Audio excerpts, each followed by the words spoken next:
Paddington. Chapter 6. Mr. Curry Lets Off Steam. On the morning of Mr. Brown's birthday, Paddington overslept, which was most unusual. When he did finally emerge from his slumbers, it was to the sound of a strange knocking noise. At first, he thought it was to do with a dream he'd been having, all about a woodpecker which had accidentally got trapped inside his hat. But his hat was still lying on the dressing table where he'd left it the night before, and when he felt his head it didn't show any signs of having been pecked. In any case, having rubbed his eyes several times to make doubly sure he was properly awake, he discovered the noise hadn't stopped. If anything, it seemed to be getting worse, and it appeared to be coming from somewhere outside. Paddington hurried to his bedroom window and peered out. As he did so, he nearly fell over backwards with surprise, for while he'd been asleep, a strange-looking wooden hut had appeared in the garden. It was standing in the middle of the snow-covered cabbage patch, and as far as he could make out, it had no windows at all, although it made up for this by having a short chimney, out of which rose a thin column of steam. The noise was being caused by two workmen who were busy putting some finishing touches to the flat roof, and as one of them paused in order to rest from his hammering, he looked up and caught sight of Paddington. "You wait till this eats up properly, mate," he called. "It'll take the cobwebs out of your whiskers and make no mistake." Paddington had never heard of a hut for removing cobwebs before, so he put on his duffel coat and after a quick look at his own whiskers in the bathroom mirror, hurried downstairs to tell the others.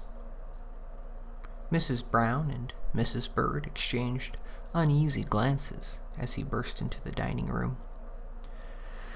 Knowing how keen Paddington was on trying things out, they had been hoping to keep the whole matter a secret until the last possible moment. "It's Daddy's birthday present," explained Judy. "It's what's known as a sauna." "It's meant to be a surprise," added Jonathan. "That's why the workmen are in such a hurry. We want to get it ready and working by the time he gets home." Paddington listened carefully while the others explained all about saunas and how they worked. "You see," said Judy, "you have lots of large stones which you stand on a special place inside the hut. You heat them up, and then pour cold water over them, and turns it into steam. It's supposed to be very good for you. Opens up all your pores. In some parts of the world, they even beat you with birch twigs afterwards," added Jonathan. "It gives you a nice glow. Dad keeps on about wanting to lose weight. That's why we've bought it for him." Paddington considered the matter for a moment. He'd never heard of anyone having stones as a birthday present before, and although he was quite sure Mr. Brown would be surprised, being soaked in steam and beaten by birch twigs didn't seem a very good way of celebrating the occasion. All the same, it definitely sounded worth investigating, even if he didn't actually test it out. "Perhaps," he announced, "I'll just have a look through the keyhole. Otherwise, my whiskers might go soggy." "Very wise," said Mrs. Bird. "Not that a sauna mustn't do certain of those amongst us some good," she added meaningly, as Paddington donned his Wellington boots. "Mr. Brown isn't the only one who could do with losing a few pounds." Paddington looked most offended at that last remark, but as he hurried out into the garden, he quickly forgot about it in his excitement. By the time he reached the hut, the workmen had already left, but they had obviously got the stones in a state of readiness for Mr. Brown's homecoming. Steam was billowing out through the chimney and from odd cracks in the woodwork. In fact, the whole thing looked rather like some primitive space machine a few moments before launching. Paddington approached it gingerly and was about to apply his eye to a knothole which was low down in the door and looked slightly less steamy than the rest, when he heard a familiar voice bark out his name.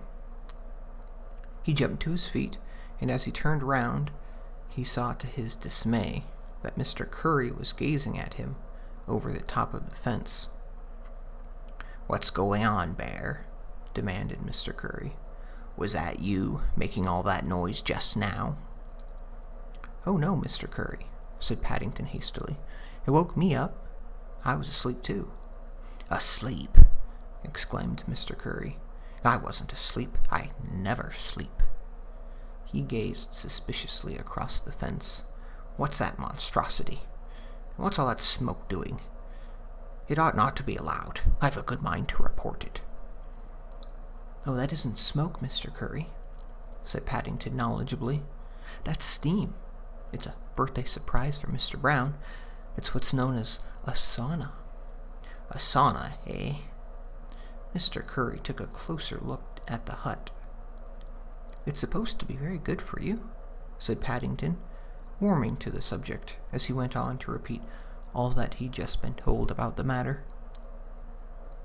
"Very interesting, Bear," said Mr. Curry when he finished. "Very interesting indeed. You say it's all ready to use?" Paddington nodded. "They've heated the stone specially," he explained, "and they've put some cold water on it to make the steam. Look." And he opened the door slightly to show the Brown's neighbor what he meant. "Thank you very much, Bear," said Mr. Curry unexpectedly. "That's very kind of you. I've always wanted to try one. I'll go get changed right now."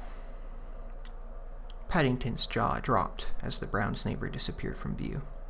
He was used to Mr. Curry's habit of twisting other people's words to suit his own ends, but never in his wildest dreams had he meant to invite him over. "The cheek of it!" exclaimed Mrs. Bird when she heard the news. "That's typical of Mr. Curry. Always poking his nose in and wanting to get something for nothing." "He'll get steam up his nose if he pokes it in there," said Jonathan, glancing out the window. "I hope he doesn't let it all out," said Judy. "Daddy must be the first one to try it. After all, it's his present." A feeling of indignation ran round the Browns' dining room. They had gone to great lengths to keep Mr. Brown's present from him until it was ready, even to the extent of persuading him to go into work that morning instead of taking the whole day off as he usually did, and they had no wish to spoil the surprise by indulging in an argument with Mr. Curry. "We should have put a padlock on the door," said Mrs. Brown. "I don't know why I didn't think of it in time." While the others were talking, a thoughtful expression gradually crept over Paddington's face.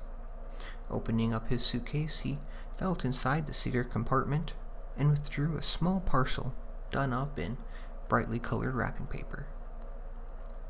"Perhaps you could use my present to Mr. Brown," he announced. And to everyone's astonishment, he unwrapped the paper and held up a small, silvery object. "I was going to send a telegram as a surprise," he said, "but I had a bit of trouble, so I bought this instead. It was really meant for his tool shed, but I expect it will look much better on the sauna, especially a new one." "Gosh," said Jonathan enviously as he examined Paddington's present. "It's a special combination lock. I bet Dad'll be pleased." "Just so long as he doesn't forget the number," said Mrs. Brown nervously. "You know what he's like when it comes to things like that. It would be awful if he couldn't get the door open on the first day." "It'll be all right, Mrs. Brown," said Paddington. He looked around carefully to make sure no one else could overhear. "The man in the shop adjusted it specially so that it used my birthday date. He said it's that way I could never forget." "A good idea," said Mrs. Bird approvingly. "And if you want my advice, you'll put it on the door straight away. Stop Mr. Curry from taking advantage." Paddington needed no second bidding, and a few seconds later he hurried back down the garden path again, as fast as his legs would carry him. There was already a hasp on the door, and it was a moment's work to push the flap home and slip the padlock into place. As he squeezed the two halves together, they met with a satisfying click. He twiddled the various sets of numbers several times with his paws, just as the man in the shop had shown him. And then he stood back, breathing heavily, before testing it once to make sure all was well. It had been a race against time, but in the circumstances, Paddington felt sure Mr. Brown would be more than pleased with the extra present. He could still hardly believe his good fortune at having chosen something which worked so well with the Brown's gift, for no matter how hard he pulled the padlock, it showed no sign of coming apart. The heat from the sauna was slightly overpowering, and it was as he moved away, in order to mop his brow, that a puzzled expression came over Paddington's face. It was very strange, but it was almost as if he could hear a repetition of the knocking which had woken him earlier in the day. Admittedly, it was more muffled than before, but it was getting louder with every passing moment, and it seemed to be from inside the hut. In fact, even as he watched, the door began to shake, just as if it was rattling from the other side. He gave the door a couple of taps with his paw. "Excuse me," he said. "Is anyone there?" Paddington wasn't quite sure what, if anything, he expected as a reply, but in the event, he nearly jumped out of his skin with surprise. "Yes, there is," bellowed an all too familiar voice. "Is that you, Bear? Let me out at once." Paddington gazed at the door in alarm. It hadn't occurred to him that Mr. Curry might have beaten him to it. Recovering in double quick time, he took hold of the padlock. "Coming, Mr. Curry. Don't worry. I've only got to set up my birthday date." "Your what?" shouted Mr. Curry. "My birthday date," answered Paddington. "It's the 25th of June." Paddington's words were the signal for a renewed burst of banging on the door.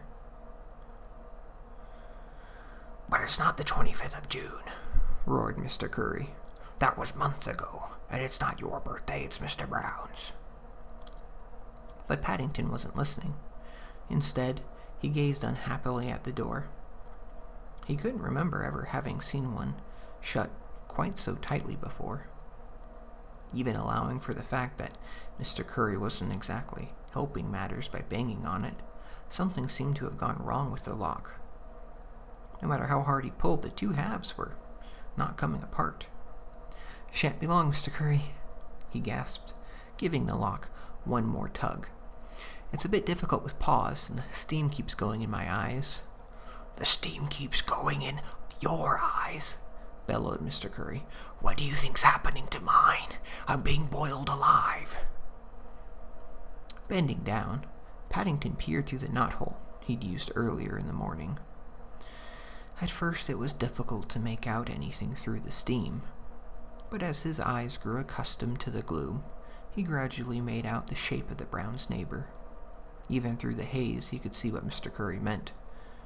During the short space of time he'd been locked inside the hut, he'd taken on the appearance of an overboiled lobster. A lobster, moreover, which was jumping up and down and showing every sign of wanting to get its pincers on the person responsible for its current predicament. Paddington looked round for help, but there wasn't a soul in sight.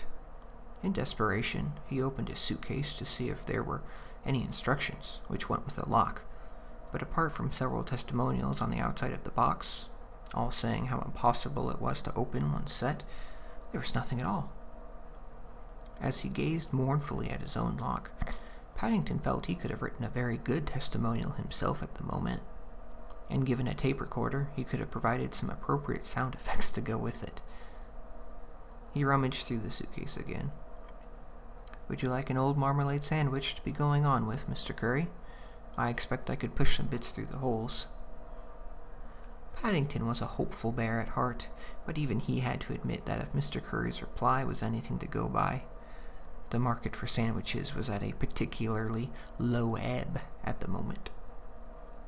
It was as he was about to close the lid of his suitcase that his gaze alighted on an object lying at the bottom. Over the years, Paddington had collected quite a number of souvenirs. and he usually carried a selection of the more important ones around with him.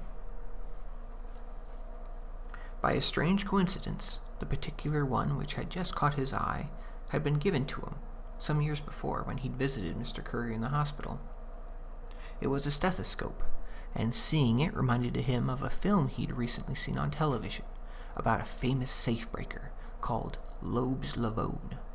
In the film, no lock had been too complicated for Mr. Lavone. A few minutes on his own with a stethoscope, and even the toughest of strong-room doors would swing open to reveal its secrets. It had been a most exciting program, and before he'd gone to bed that night, Paddington had spent some time testing his own stethoscope on the Browns' front door. However, he never actually tried it out on a real combination lock before, and this seemed like as good an opportunity as any. Paddington donned the earpieces as fast as he could, and then began twiddling the numbers, while he applied the business end of the stethoscope to the lock. As he did so, his face fell. Apart from the background music, which always accompanied his escapades, Mr. Lavone insisted on working in complete silence. In fact, he got very cross if anyone so much as dared to breathe within earshot.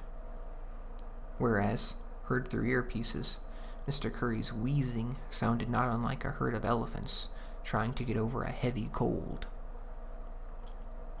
Far from being able to detect any telltale clicks, all Paddington could hear was the sound of banging and crashing as the Browns' neighbor stomped about inside the hut.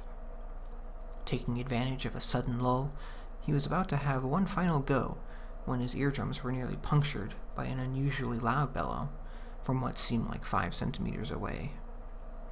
"I can see you, Bear," roared Mr. Curry. "What are you doing now? Listening to the radio? How dare you at a time like this?"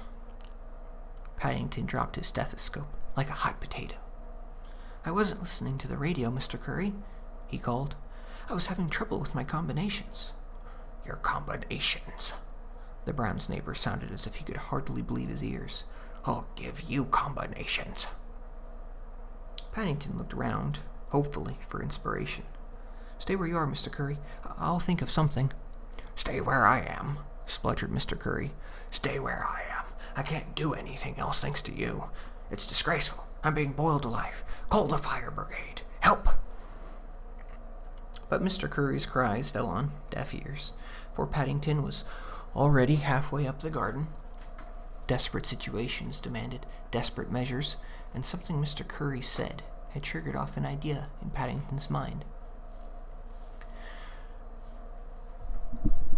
Mrs. Brown glanced out into the garden. As she did, a puzzled look came over her face. "What on earth is that bear up to now?" she exclaimed. As the others joined her at the dining room window, she pointed towards a small figure clad in a duffel coat and hat, struggling to prop up a ladder against the side of the sauna. "What's he doing with my best plastic bucket?" demanded Mrs. Bird. If the Browns' housekeeper was expecting an answer to her question from the others, she was disappointed, for they were as mystified as she was. In any case, they were saved the trouble, for almost before she'd finished speaking, Paddington had climbed up the ladder and crawled across the roof of the hut as if his very life depended on it. Before their astonished gaze, he filled the bucket with snow, then removed the cowl from the top of the chimney and began pouring the contents down the open end. As he did so, a column of steam which rose from the hole surpassed anything that had gone before. For a moment or two, Paddington completely disappeared from view. Then, as the mist gradually cleared, he once again came into view, looking, if anything, even more worried than before.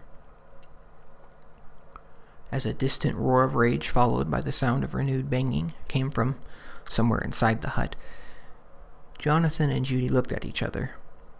The same thought came in both their minds. "Come on," said Jonathan. "If you ask me, Paddington's in trouble." "And what," called Mrs. Bird, as she hurried down the garden path after the others, "do you think you're doing up there? You'll catch your death of cold in all that steam." Paddington peered down unhappily from the roof of the sauna hut. "I think I've shut Mr. Curry inside by mistake, Mrs. Bird," he announced. "I think something's gone wrong with my padlock." "Crumbs, let me have a go." Jonathan took hold of the lock and began twiddling the dials as a sudden thought struck him. Almost at once there was a satisfying click, and to everyone's surprise, the two halves parted. "Stand by for blasting," he called as he removed the lock from the door, and it swung open. The others waited with bated breath to hear what Mr. Curry would have to say as he emerged from the hut. Far from losing weight, he seemed to have gained several pounds, swelled up in anger at the sight of the Browns. Then just as he opened his mouth in order to let forth, he gave a shiver and pulled his towel tightly round himself as a sudden gust of cold air caught him unawares. In the end, all he could manage was a loud "Perhaps I could beat you with a birch twig, Mr. Curry," called Paddington helpfully. I expect bears are good with that, and it'll warm you up."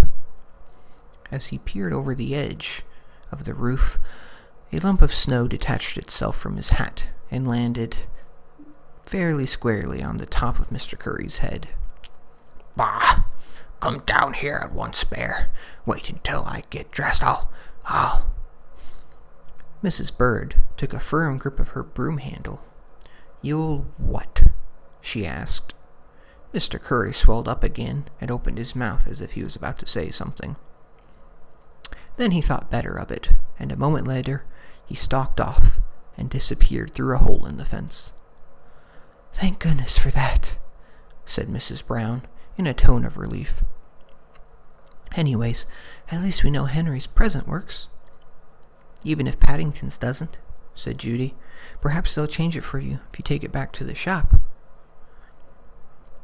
she added, catching sight of the disappointed look on Paddington's face as he climbed back down the ladder.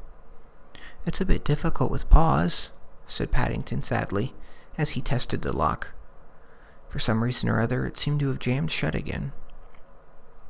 He glanced hopefully at the sauna hut. "Perhaps my pores need opening?" "Pores nothing," broke in Jonathan. "What date did you say you used?" "A birthday date," replied Paddington. "June the 25th. "That's your summer one," said Jonathan. "You want to try the winter one next time. December the 25th. And to prove his point, he took the lock from Paddington, twiddled the dials, and then opened and closed it several times in quick succession.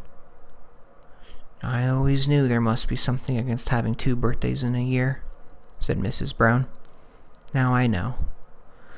Life must be very confusing sometimes, especially for a bear."